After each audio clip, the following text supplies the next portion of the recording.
Welcome into Red Sox Now. Michaela Vernava here. The Red Sox have made a whole lot of history in 2018, and it's only April. The Sox have the best starting record in franchise history. Alex Cora now owns the best starting record of a rookie manager in MLB history, and the Sox are hitting grand slams at a historic pace. Unfortunately, Boston was on the wrong side of history Saturday night, falling victim to Sean Manaea's no-hitter. And it was the first time the Sox have been no-hit since 1993. Give him credit, man. That kid, great job, especially with lefties. He threw a wrinkle at us. He started throwing changeups to the lefties. He's usually fastball in, slider away. He started throwing changeups a lot better than last year that I remember. It was his night. He was amazing. When it's someone's night, it's their night.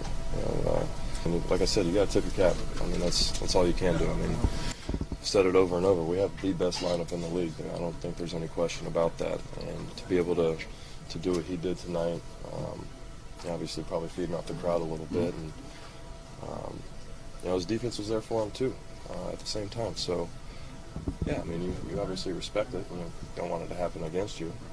More fun watching it from your dugout when it's one of your guys, but it is what it is. You keep rolling. How the mighty have fallen.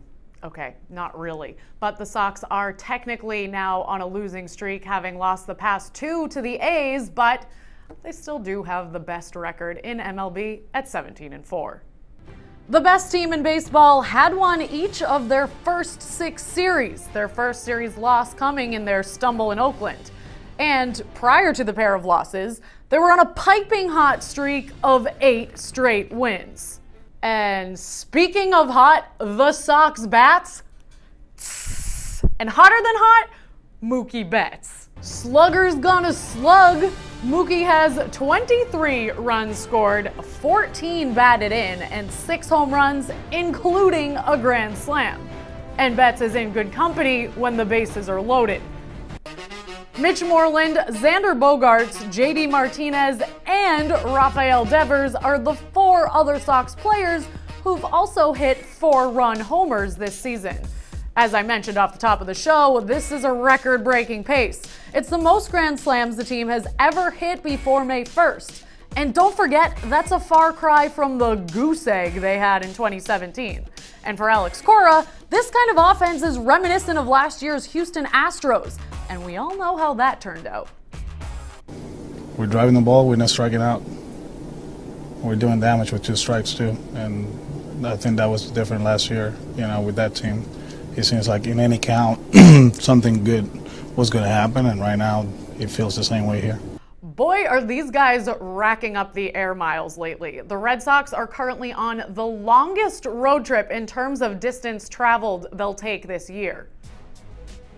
Let's take a look at the ground they're traveling. First stop was Anaheim, where they outscored the Angels 27-3, not too shabby, while sweeping the series.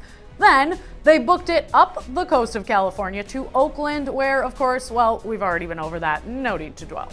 Now they're all the way up and over to Toronto, where they'll play 3 games against the Blue Jays.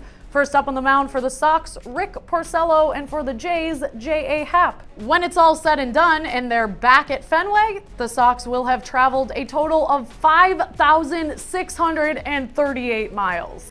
But don't worry, Fenway Park has had plenty of company while the team's been gone. The park played host to some Army-Navy action, and it also welcomed 5,433 fans for the 7th annual ALS game, the largest crowd in the event's history. And perhaps the future of the franchise has already graced the sacred blades of grass at Fenway. Look at these little cutie pies who took the field for Little League opening day.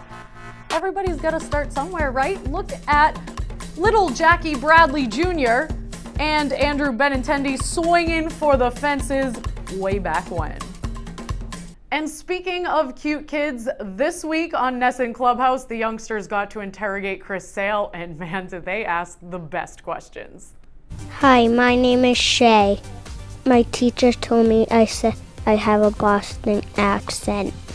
I drove in the car to Fenway Park to see the Cardinals. Do you think I have an accent? Hey Shay, not yet. I don't hear too much of an accent, but I'm sure if you stay in the area long enough, it'll come in. Hi, my name is Sarai. What would be your goal, your main goal? Ooh, that's a good question. For me, my main goal with my job is to be the best I can every day and hopefully win a championship so we can all celebrate together. Hi, my name is Jayla, and I want to ask you a question. On April Fool's, I played a prank, and I told my grandmother that my tooth fell out, and she said brunga hair, and I said April Fool's. Have you ever played a prank on April Fool's? I have, and my wife helped me with it.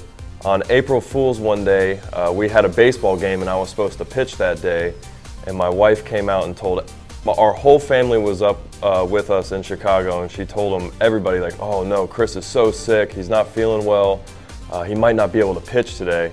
And everyone got kind of worried, and then she said April Fool's, and it was a pretty good joke. Hi, my name's Johan. Do you look forward to playing the Yankees? I do look forward to playing the Yankees. It's a fun rivalry. It's not too far of a flight either, which makes it nice. But yeah, we like the history that involves these two teams, and hopefully we can play some good games together this year.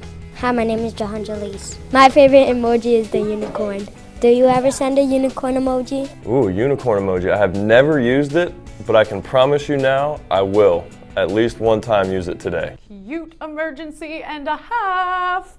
Our producer Justine Poravelis does such a great job with that show. Clubhouse airs at 11:30 Sunday morning. You can catch it only on Nessun. That just about does it for this episode of Red Sox Now. Thank you for watching, and let me leave you with this. The Sox had a rare night off on Monday and spent it wisely at Air Canada Centre for a little team bonding, cheering on the Bruins, and, as Hanley called it, enjoying a session of post-Manaea group therapy.